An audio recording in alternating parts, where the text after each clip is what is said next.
عن ابی امامۃ رضی اللہ تعالی عنہ قال یا رسول اللہ صلی اللہ علیہ وسلم مرنی بعملی ادخل به الجنہ قال علیک بالصوم فإنہ لا مثل لہ۔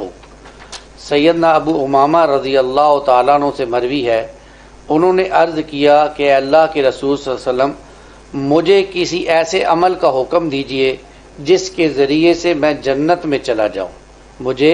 کسی ایسے عمل کا حکم دیجئے کہ میں جس کے ذریعے سے جنت میں چلا جاؤں۔ آپ صلی اللہ علیہ وسلم نے فرمایا کثرت سے نفلی روزے رکھا کرو،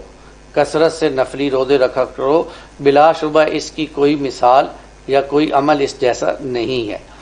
نبی پاک صلی اللہ علیہ وسلم کا یہ فرمان نفلی روزے رکھنا کثرت سے، یہ انسان کے نفس کو قابو میں رکھنے کا بہت بڑا ذریعہ ہے،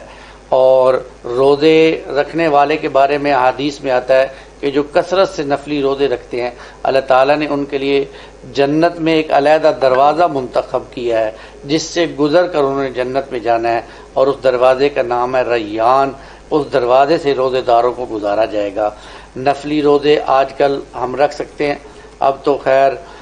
فرضی روزے ہم چل رہے ہیں، لیکن ہر مہینے انسان 13ویں 14ویں 15ویں کا روزہ رکھے، یہ نفلی روزی ہے۔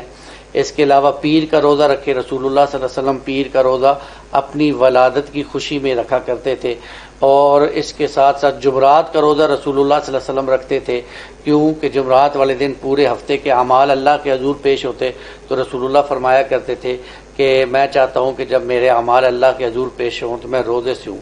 تو یہ اگر ہم نفلی روزے رکھنا شروع کر دیں پیر اور جمعرات کا، اور 13ویں 14ویں اور 15ویں کا، تو یہ مسنون روزے بھی ہو جائیں گے، یعنی اللہ کے رسول صلی اللہ علیہ وسلم بھی یہ رکھا کرتے تھے، اور نفلی بھی ہو جائیں گے۔ اللہ تعالیٰ مجھے اور آپ کو کثرت سے نفلی روزے رکھنے کی توفیق عطا فرمائے، اور پھر اللہ تعالیٰ ہمیں ان روزوں کے توسط سے اللہ تعالیٰ ہمارے لیے جنت کا فیصلہ فرمائے۔ آمین یا رب العالمین۔ اقول قولی ھذا استغفر اللہ لی ولکم ولسائر المسلمین والمسلمات۔